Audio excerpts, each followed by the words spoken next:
Well, trap right at the fishing hole. Nothing so far, but I'm gonna show you. Hope it deleted some files so we get some more room. Got this Shakespeare ugly stick with a 3500 reel, spinning reel combo. Nice. Compared to what you get now, I don't know how much I paid for this. Like about 30 bucks way back when, something like that. And about 2,000. Now these things will run you about $100 and something. Look, Shakespeare ugly stick. Is that cool or what? So Shakespeare ugly stick with a Shakespeare 3500 spinning reel combo. It's 5-foot 10-inch rod. I got 4 Matsuo of America hooks, which are, I'll show you them again right here. They're made in China, like everything else almost these days. I should have got Eagle, but couldn't. They didn't have the size, so I was looking for Mustad or Eagle because I know they're made in America. This is the 3.5 millimeter cable you're going to need to run our new Predator call, which is, see this blue one and then brand new in the package cables. These were like very inexpensive, $1. Some molded plastic 3.5 mil AUX cable, play your music, or in this case Predator calls from the Predator caller to guess where? Out to the megaphone. Yes, I have these earbuds just for listening purposes. If you want to sample your sounds before you actually blast them out to the critter, yeah, they come in handy. Let's see what else we got.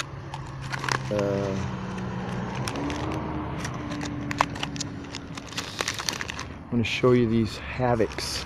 See, there's no mistake about what we're using today. Subwoofers. See how the tail is got that little slit?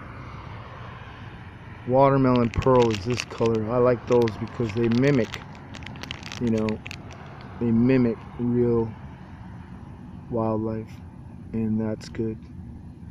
So I don't know about this dough ball. Hey, what's that? That's a whippoorwill, killdeer. I'm not sure of these birds. I have to look them up, but it's nice. It was big coon tracks. I think it's a whippoorwill. They call it whippoorwill. Anyways,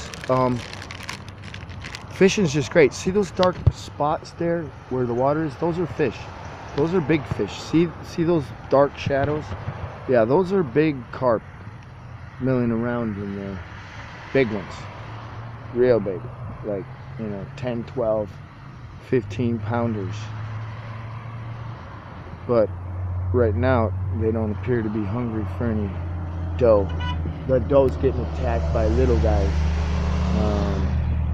Little minnow fish, bait fish.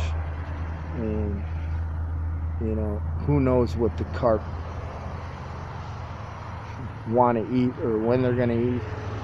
So we're just sitting here carp fishing for right now on free fishing day because it's close. A little later, I think I'm going to go over there to Valley with my bolt cutter and my trailer hookup and take it up to Clark's in preparation for getting those traps out.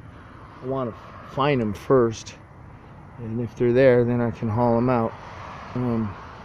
Meanwhile, back at the Canyon Lake, there's some good fishing for a catfish and bluegills and bass and carp back there as well.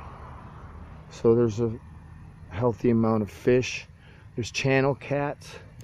Here's a view of around the area. See, you're not very far from the Pete Peterson Park. This is all Salt Creek drainage. This is all an easement actually for SCE over there on the other side. But this right here is the Eastern Municipal Water District. They control this property. So this is under federal law right here. This property is regulated by the feds.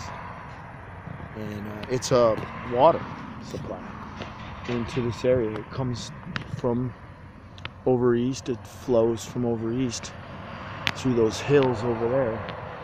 But Um, that is coming from the stockyard over there with the some kind of chemical truck. So some kind of facilities, water treatment facilities plant over there where they have chemicals that they're using to treat the water, our water. You're not allowed to go in there, so I don't know anything about it. See these high tension wires? Yeah, these high tension wires are carrying quite a bit of voltage, like 10 kV. I think it's stepped down to 10 kV on these wires from 100 kV, but those big suckers up there real high, they could be the 100 kV, but I don't think so. I think they're 10. Anyway, over there to the west is Elsinore Mountain. Way out there, you can see it through those sunflowers. There it is, chemical truck, see? Probably some kind of chemical used in the water treatment facility, I would think. I don't know. But anyway, and that's the whole problem. See, if they're dumping stuff into your local water supplies coming out of your tap, then they can easily poison you. That's something to be aware of. Boy Scouts, you know, that's Boy Scout mindset. You know, use some kind of common sense as far as laying in an emergency water supply in case of, you know, outright civil insurrection, war, or just a natural disaster like earthquake. Because you can't live without water. So I love these sunflowers. These sunflowers are so nice. Let's film some. I'll get up. I don't know where these carp are just being impossible this morning. So we might have to come back at night.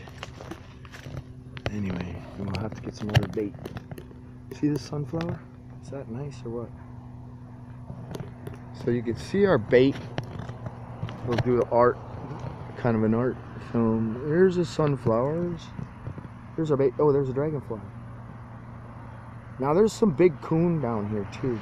Let me tell you about this. I saw some coon tracks over here. Let's go over and see if we can get them. Hopefully our, hopefully the carp won't bite while we're over here. But I don't know if these coon tracks are still here. They've been kind of, this whole area has been worked over with dogs. Dogs came in and roughed everything up, so I think they destroyed the coon tracks. I saw there was a big coon down here when this was wet, and he was down here, he, she, whatever, was down here fishing. And I don't see it. Oh wait, here's some over here. It's old tire. No, I just see mostly wren tracks and stuff. I don't know. See, seagulls come in here. You know, different animals. So you just saw the whippoorwill. But no, there was a big raccoon. You see all these little bait fish? All these thousands of minnows? This is what they're eating. Look, see? See them? Can you see those? I hope you can. Those, and see how all these birds are fishing? Big birds like swans and egrets. Anyway, don't know if we're going to catch any fish here because we've alerted them to our presence. So, but see how the water's getting all stirred up? It's getting all stirred up. And that's because there's big monster fish in here. That's why the coon's coming down here too. So you'll see. When I get over here, they'll get freaked and they'll start moving. Those dark spots will change. See our bread dough? Gotta avoid our line. Don't want to jerk our line. Let me step over the line. I'm just kind of making a movie, you know, we're fishing in a fishing hole that's like got captive fish, but they're really highly suspect, you know. They're probably going to be hard to catch. we'll have to wait till the water gets even shallower, and then, you know, harvest them with a, or we could maybe even come back in here tonight with a sling bow, take them out, take out a few when we see them. Because when the water clears up, and it will be at night, you can use a flashlight and we can spot them and actually shoot them with the sling bow or a regular bow. But I'd rather prefer to use a sling bow set up with a, you know, fishing, heavy-duty fishing line attached to the arrow, because it would be more expeditious. Anyways, that's my thinking. I think Sam Woods would agree with me, but what do I know? I'm just a poor guy. Look, see how all that water's muddy in there on that end? That's because all the carp are up over here. So we're gonna pull the line up, and we're gonna recast over into here. See how it's all stirred up over here in the deep end? The deeper part of the pool? Yeah, the carp are in there. There's probably, I don't know, I saw them before, so I'm thinking there's probably like 25 or so good sized carp. Anyway, put this down.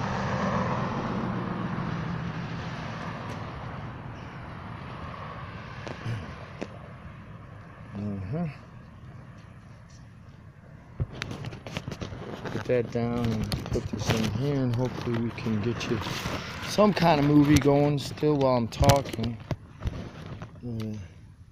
Hopefully it won't fall in. Taking awful chances with our equipment, aren't we? Yeah, we don't have the GoPro stuff, so we got the Go Amateur. Yeah, I think the bread fell right off. Look, it's just sitting there in a pile. It's like, yeah, good luck next time. Let's put a artificial bait on. See if we can get him, entice him to hit this artificial stuff. We could even doctor it up with some. Let me get this out of here for a second, so it doesn't fall in. I'll put it right here. Hopefully, I can jiggle this in such a fashion that it's not gonna fall away. Okay, I need definitely a different setup than what I've got. I'm gonna try one of these Havoc baits, you know, just because we're here. Maybe we'll go back and to the crib in a minute, I think, because it's getting hot in this military jacket, you know. And we're gonna shed some stuff and take off over to the other side, to the lake, where we might be able to, you know, go fishing in the back lake for some real lunkers, you know, like catfish.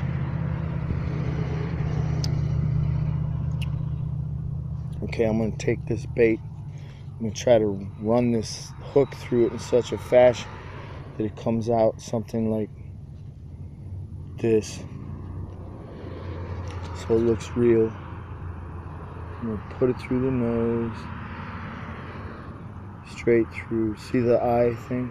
Straight through the bait like this. And I'm gonna work it up on the hook.